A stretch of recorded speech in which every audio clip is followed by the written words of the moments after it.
What's up, YouTube? Welcome back to the channel. Panda here. Today we're playing Watcher of Realms. Guys, we're going to be talking all about the banners coming out this weekend. There's a little bit of a sneak peek in up here. You can already see what's up there. You've probably already seen it in-game already, but I wanted to give my 2 cents on if you should be summoning this weekend, and if so, how you should be summoning. Let's dive right in.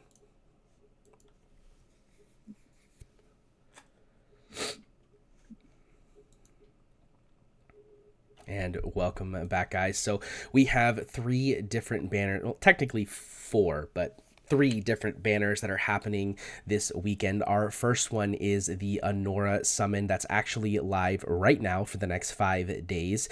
This is a 15x and a guarantee at 250 summons for Anora, and the 15x also includes Idril. So if you are newer to the game, Idril is a fantastic champion. She is used in endgame.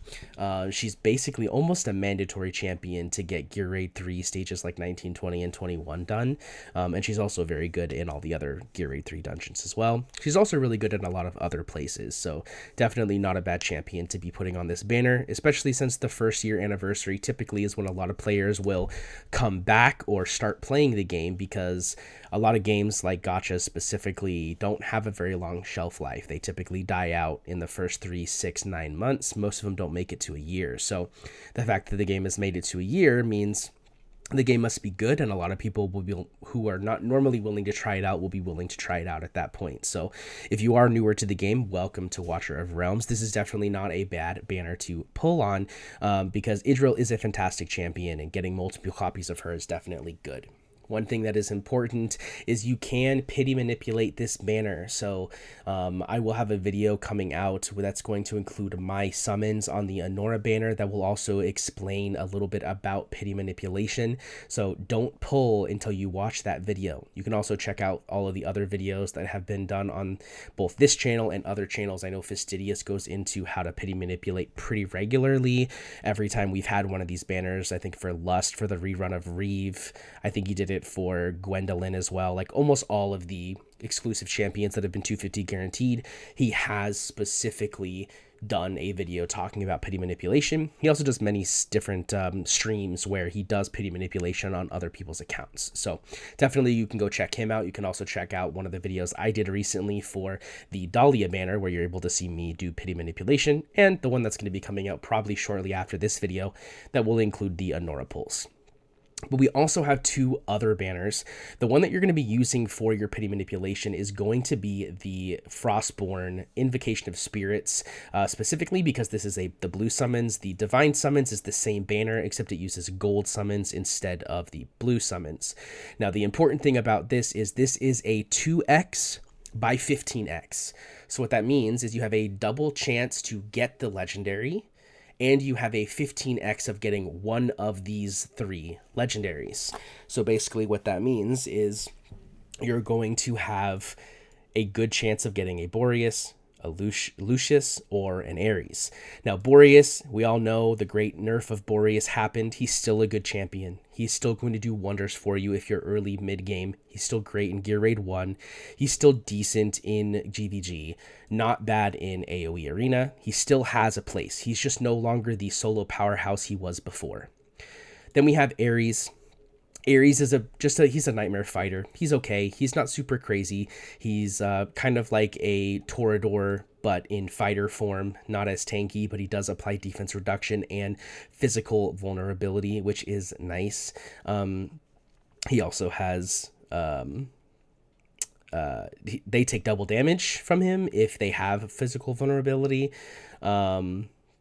which is really cool as well. And then he also has stun, which is pretty cool as well. So he's definitely not a bad champion. I don't think he's crazy. I think he's definitely the oh well, I pulled legendary in this batch, because the other one that is going to be amazing is going to be this guy right here, Lucius, the good old seemingly vampire hunter type champion. It's kind of what he looks like, magical vampire hunter. He's a marksman from the Watcher faction, which is really cool. He looks really cool too. I like him. He looks kind of like a vampire hunter, like I said before. So pretty cool. He's got this cool crossbow. But let's get into why he's going to be really good. He's going to be very good specifically for Semra, the brand new Guild Boss 2, the weekly boss, for several different reasons. let's dive into his kit and kind of go from there. So his talent is after every basic attack landed, there's a 25% chance to launch a pursuit with his crossbow, dealing 80% damage.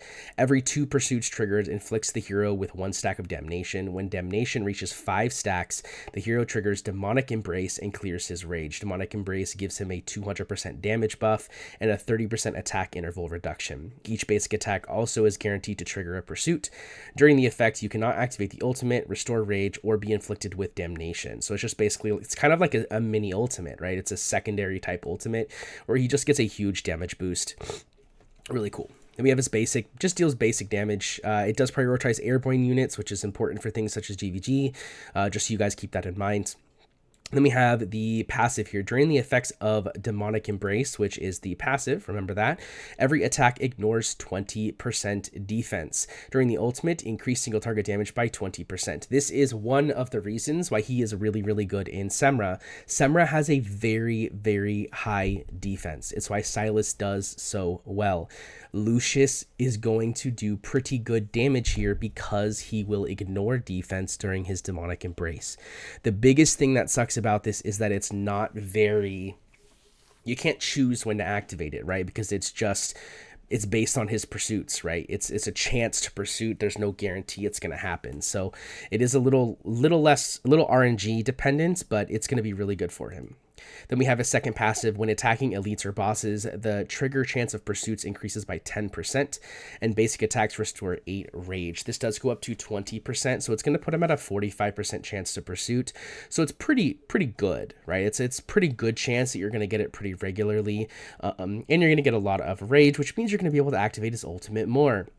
Here is what his ultimate does. He loads the weapon with Sanctified Bolts, increasing damage by 20% for 20 seconds. Basic attacks and pursuits deal an extra 100% damage one time. For first 4 pursuits, dispel 1 buff from the target. Upon hit, when activated, dispels all damnation inflicted, and the hero won't be inflicted with damnation during the ultimate. Yeah. Really good, right? He just deals a ton of extra damage. He dispels buffs, which is really cool. But he just does a ton of damage. And then we go into his ultimates. His awakenings, I'm sorry. His A1 increases pursuit damage by 25%. We get 300 attack. This is the big one. This is the big boy right here. If you get him to A3, his ultimate will then also have pursuits inflict stun and damage reduction. This is really good for a couple different reasons. One, damage reduction is really important in this because there's a lot of very hard-hitting abilities. That's why Volca does so well in Semra, because she has a damage reduction. Stun is also really good here. Even though it's a minor stun at 0.5 seconds, it's still a stun, which means it's going to trigger the knockback on one of the abilities that Semra does. So obviously we are talking about an A3 Lucius, but if you happen to get 1 or 2 copies and you maybe have some legendary skill stones, maybe it's a good idea to use the legendary skill stones on Lucius to help you get a good score in the guild boss. It's definitely not a bad idea, I would say. Ultimately, though, I think that this is definitely the banner that you're going to be pulling on when you're pity manipulating. I know personally I'm going to get as close to 249 as I possibly can, while then going straight into this banner to hopefully pull either a Boreas or a Lucius. My Boreas, I think, is A2. I think. Let's find him. Where is he? Oh, no, he's only A1, so I wouldn't be mad at an A2 Boreas. Of course, A3 is probably the big one, but Boreas is definitely lackluster now in comparison to how good he was before, but definitely not bad. But picking up a Lucius would be great. That would definitely be the hope for me. There are a couple epics in here. Deimos is really good if you are in the early game and you need damage dealers for the guild boss 1. He's really good there. He's part of the Nightmare faction, which does really well. He does lots of great damage, right? Each consecutive attack increases his damage, which is really good. Then we have Harpoon. Harpoon is part of the Abomination fusion, so if you don't have him already, he's going to help you get Abomination. He's very good. Then we have Nisande. Nisande is probably one of the best healers in the game. When it comes to epics, we've got Hollow, which is first, Vortex, which is second, and Nasande, I would say, is probably third. And you know, she's definitely up there. She's one of the epics that you're gonna have to use if you don't have all the legendary healers for Immortal Codex. She's really good in that she has this really awesome bounce effect, so she can heal people outside of her range. She also gives people attack speed on a passive, right? So it happens every 40 seconds and it lasts up to 12 seconds. And then her awakens also increase that to 16 seconds. She also gives passive attack speed at A3, and then A5 will trigger mania whenever she's ulting. So basically you just have lots of attack speed added to your team, which is really, really helpful. So those are the regular banners. Again, you do have the divine banner for the same pulls. This is an okay time to use your divine pulls on a 15x because it's also a 2x, right? Keep in mind when you're pulling on these banners that the percentages are in here, right? So for blues, you're getting a 0.5% chance to get a legendary. On a 2x, that goes to 1% chance, right? While as here, you have a 6% chance to get a legendary. On a 2x, that becomes a 12% chance. So there's a better chance of you getting a legendary on a 2x with divines rather than on a 15x because you're only getting, you know, a very small difference. So definitely good to use your divines on this because it's a pretty good chance you're going to get a legendary. So I will definitely be pulling my divines there and hoping I get lucky. Then we have the ancient banner, and this is where things I think are gonna get a little interesting because there are sort of two camps here.